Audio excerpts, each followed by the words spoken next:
اعوذ باللہ من الشیطان الرجیم بسم اللہ الرحمن الرحیم الحمد للہ رب العالمین والصلاة والسلام علی اشرف الخلق محمد وآلہ الطیبین الطاہرین اللهم صل على محمد وآل محمد وعجل فرجہم۔ آج ہمارا درس مقید کے بارے میں ہے۔ گزشتہ درس میں ہم نے مطلق کے بارے میں پڑھا، اس سے پہلے عام اور خاص کے بارے میں پڑھا، عام اور مطلق کے فرق کو پڑھا کہ عام اور مطلق میں کیا فرق ہے، عام کسے کہتے ہیں اور مطلق کسے کہتے ہیں، خاص کو پڑھا، اور اب ہم مقید کی تعریف کو دیکھ لیتے ہیں۔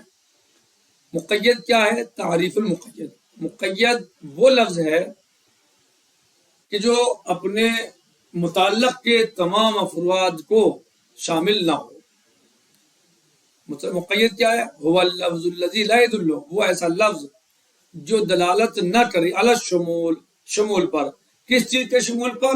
لافراد متعلقی، اپنے متعلق کے تمام افراد کو۔ یعنی مقید وہ ایک ایسا لفظ ہوتا ہے جو اپنے متعلق کے تمام افراد کو شامل نہیں ہوتا۔ جیسے مثال ہو وَمَنْ قَتَلَ مُؤْمِنًا خَطَأً فَتَحْرِيرُ رَقَبَةٍ مُؤْمِنَةٍ۔ من قتل مؤمنا خطأ، جس نے کسی مومن کو خطأ قتل کر دیا تو اس کا کیا ہے؟ وہ ایک مومن غلام آزاد کرے۔ فتحریر رقبۃ مؤمنہ، وہ ایک مومن غلام آزاد کرے۔ تو غلام یعنی ہر غلام نہیں بلکہ مومن غلام آزاد کرے۔ رقبۃ مؤمنہ، کسی آزاد کرے؟ ایک غلام، مومن غلام۔ یعنی صرف غلام کرنا آزاد کافی نہیں ہے بلکہ مومن غلام آزاد کرے۔ یہ مقید کی مثال ہے۔ تو یہاں پر قید کیا ہے؟ مؤمنہ، رقبہ کے ساتھ مؤمنہ۔ اگر ہوتا فقط پتہ رقبہ، ایک غلام آزاد کرے تو مومن ہو، کافر ہو، کچھ بھی ہو، کیسے ہی ہو، کہیں کا ہو، لیکن اللہ یہاں پر شرط کیا لگی مولا عز و جل نے؟ رقبۃ مؤمنہ، مومن غلام آزاد کرے۔ تو یہاں پر یہ مقید ہو گیا، کیسے؟ مومن سے، یعنی ہر غلام نہیں بلکہ مومن غلام۔ اب کہہ رہے ہیں مقدمات الحکمہ۔ آپ نے اس سے پہلے والے درس میں یا سنا یا پڑھا کہ مقدم مطلق کیسے پہچانا جاتا ہے؟ یعنی عام میں کیا ہوتے ہیں؟ الفاظ ہوتے ہیں، الفاظ عموم۔ عام میں الفاظ عموم ہوتے ہیں، یعنی عام اور مطلق میں جو فرق ہے تو فرق مفہوم اور معنی میں نہیں ہے، نتیجے میں کوئی فرق نہیں ہوتا۔ عام اور مطلق کے نتیجہ ایک ہی ہوتا ہے، لیکن فرق ہے کہ عام میں الفاظ ہوتے ہیں اور مطلق مقدمات الحکمت کے ذریعے پہچانا جاتا ہے۔ صحیح؟ تو اب سوال یہ ہے کہ مقدمات الحکمت کیا ہیں؟ مقدمات حکمت کسے کہتے ہیں؟ کیا ہیں وہ؟ کہتے ہیں مقدمات الحکمہ او شرط دلالت المطلق، یا مطلق کے دلالت کی شرط۔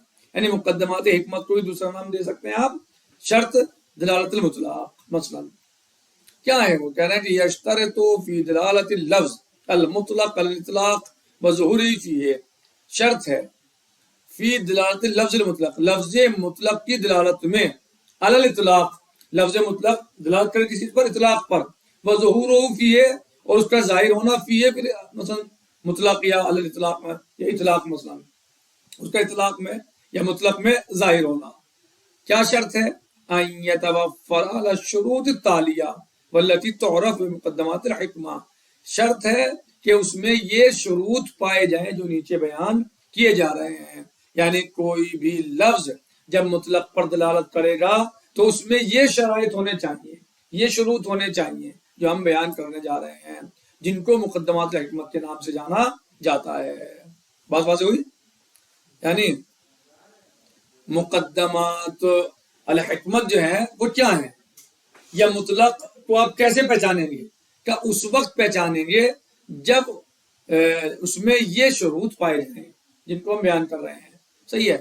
اور شروط یہ جو مقدمات الحکمت ہیں، یہ جو شرط دلالت المطلق ہے، اس کو مقدمات الحکمت بھی کہا جاتا ہے. شرط دلالت المطلق کو مقدمات الحکمت بھی کہا جاتا ہے. صحیح. نمبر 1 شرائط کیا ہیں، شروط کیا ہیں؟ نمبر 1 امکان الاطلاق و تقید. سب سے پہلی بات یہ ہے کہ اس میں امکان پائے جائیں کس چیز کا؟ اطلاق اور تقید کا. یعنی اسے میں مطلق ہونا، مقید ہونا یعنی ممکن ہو. ایک چیز میں ممکن نہیں کوئی چیز، مثلا اطلاق ممکن نہیں ہے یا تقید ممکن نہیں ہے، تو کیسے بھی جو ہے وہ ہو سکتا ہے وہ مقید یا ممکن نہیں ہے. اس میں امکان پایا جاتا ہو. وہ یعنی میں ہی اس سے مراد کیا ہے؟ ان یکون موضوع الحکم، ان یکون موضوع الحکم مما یقبل القسم قبل فرض تعلق الحکم به. اس سے مراد کیا ہے کہ اس میں امکان پایا جائے اطلاق اور تقید کے. اس سے مراد یہ ہے کہ موضوع حکم مما یقبل القسم، جو قسمت کو قبول کرتا ہو، قبل فرض تعلق الحکم به، اس سے قبل کے اس سے حکم متعلق ہو، وہ اس سے پہلے قسمت کو قبول کرتا ہو. نمبر 2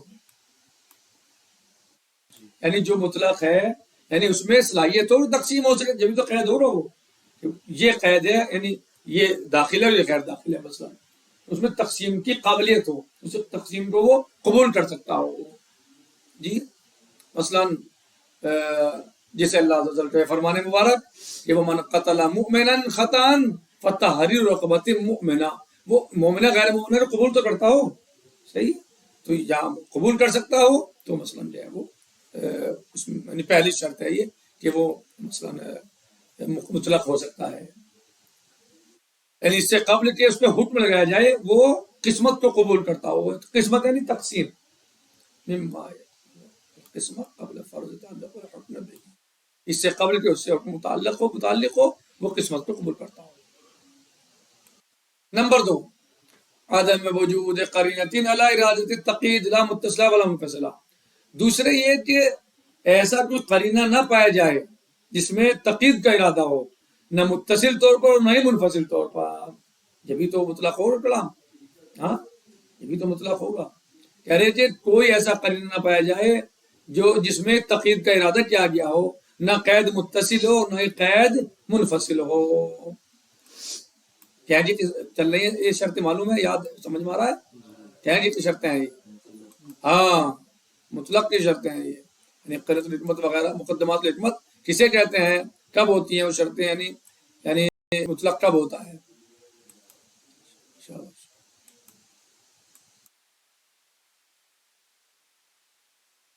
کہہ رہے ہیں کہ عدم وجود قرینۃ علی ارادۃ التقید لا متصلہ ولا منفصلہ، نہ ہی متصل ہو قرینہ، جی ٹھیک ہے، تقید پر، اور نہ ہی منفصل ہو. ٹھیک.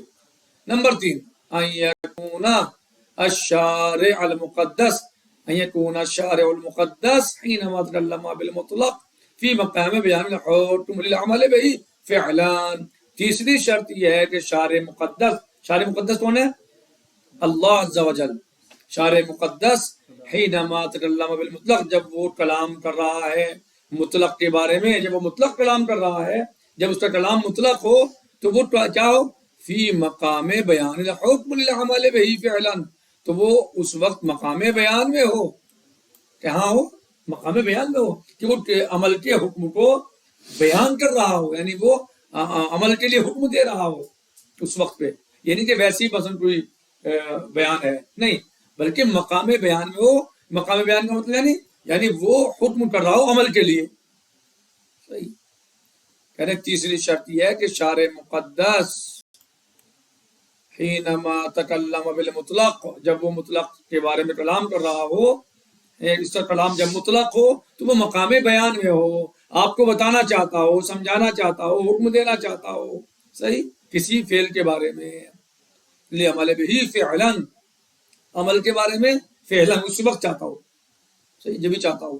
لا فی مقام اصل تشریعی، نہ کہ مقام اصل تشریع میں ہے. مقام اصل تشریع میں قوانین بیان کر رہا ہے، ابھی آپ سے وہ چاہ نہیں رہا، آپ سے عمل نہیں چاہ رہا، صرف قانون سازی ہو رہی ہے. مثلا اصل مقام تشریع یعنی فی مقام اصل تشریح یعنی اصل تشریح یعنی نہ کہ صرف قانون سازی نہیں، بلکہ وہ آپ سے اس وقت عمل چاہتا ہو، اس وقت وہ اس مقام بیان وہ عمل چاہتا ہو آپ سے اس حکم کے بارے میں کہ ایسا کرو. مثلا ایسو یحتمل ان ہناک ما یقید المطلق، اس اعتبار سے کہ وہاں پر جو چیز یعنی مطلق کو مقید کر رہی ہو، ہے سو یحتمل، اس طرح کہ وہاں احتمال پایا جاتا ہو اس شے کا کہ جو مطلق کو مقید کرتی ہو. بات واضح ہوئی؟ یعنی مولا مقام بیان میں ہے، صحیح، اور مولا اس وقت اس پہ عمل چاہتا ہو، نہ یہ کہ مقام اصل تشریح میں ہے اور وہاں پر کوئی ایسا احتمال پایا جاتا ہو جو مقید کر سکے اسے. ایسا بھی نہیں ہونا چاہیے. اگر ایسا ہوگا تو پھر وہ نہیں ہوگا، مطلق نہیں رہے گا. صحیح ہے. بات چل رہی ہے مقدمات الحکمت کے ذریعے ہم مطلق کو پہچانیں گے. عام کو کیسے پہچانیں گے؟ کلمات عموم سے اور الفاظ عموم سے. اور مطلق کو کیسے پہچانیں گے؟ مقدمات الحکمت کے ذریعے. مقدمات الحکمت کیا ہے؟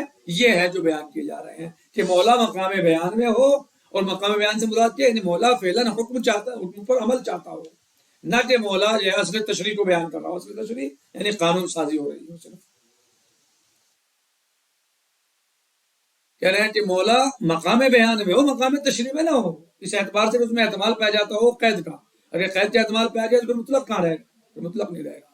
وقد اخر الشارع بیانہ للمکلفین حتی یحین وقت العمل بہ، اور مثلا قد اخر الشارع، اور شارع نے مؤخر کر دیا بیانہ اپنے حکم کو، بیان کو، للمکلفین مکلفین کے لیے، یہاں تک کہ عمل کا وقت آ جائے. ایسا نہ ہو، ایسا نہ ہو، بلکہ مولا مقام بیان میں ہو، یعنی وہ اس پر ابھی عمل فعلاً عمل چاہتا ہے، ابھی عمل چاہتا ہے مولا اس پر عمل فعلاً ابھی چاہتا ہے نا.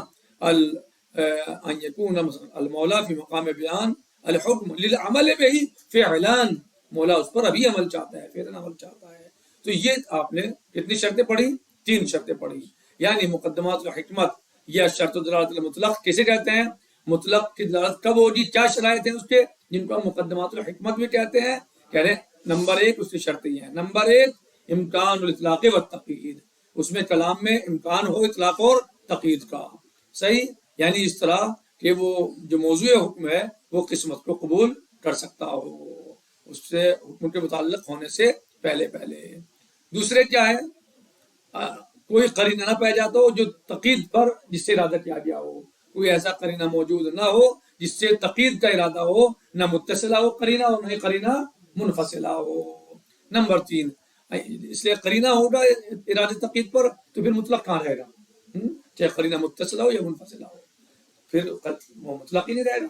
نمبر 3 شارع مقدس، یعنی مولا مقام بیان میں ہو، نہ کہ مقام تشریح میں. مقام بیان سے مراد کیا ہے؟ یعنی مولا فعلاً عمل چاہتا ہو اس پر، نہ کہ مولا فقط قانون سازی کر رہا ہے یا قانون بنائے جا رہے ہیں فقط جو نہیں، بلکہ مولا مقام بیان میں ہو، مولا اس پر فوراً عمل چاہتا ہو.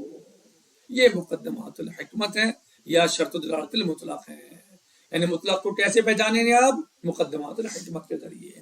مقدمات الحکمت کو اور کیا کہا جاتا ہے؟ شرط دلالت المطلق. مثلا والسلام علیکم ورحمۃ اللہ والحمد للہ رب العالمین والسلام علیکم ورحمۃ اللہ وبرکاتہ. فی امان اللہ. خدا حافظ.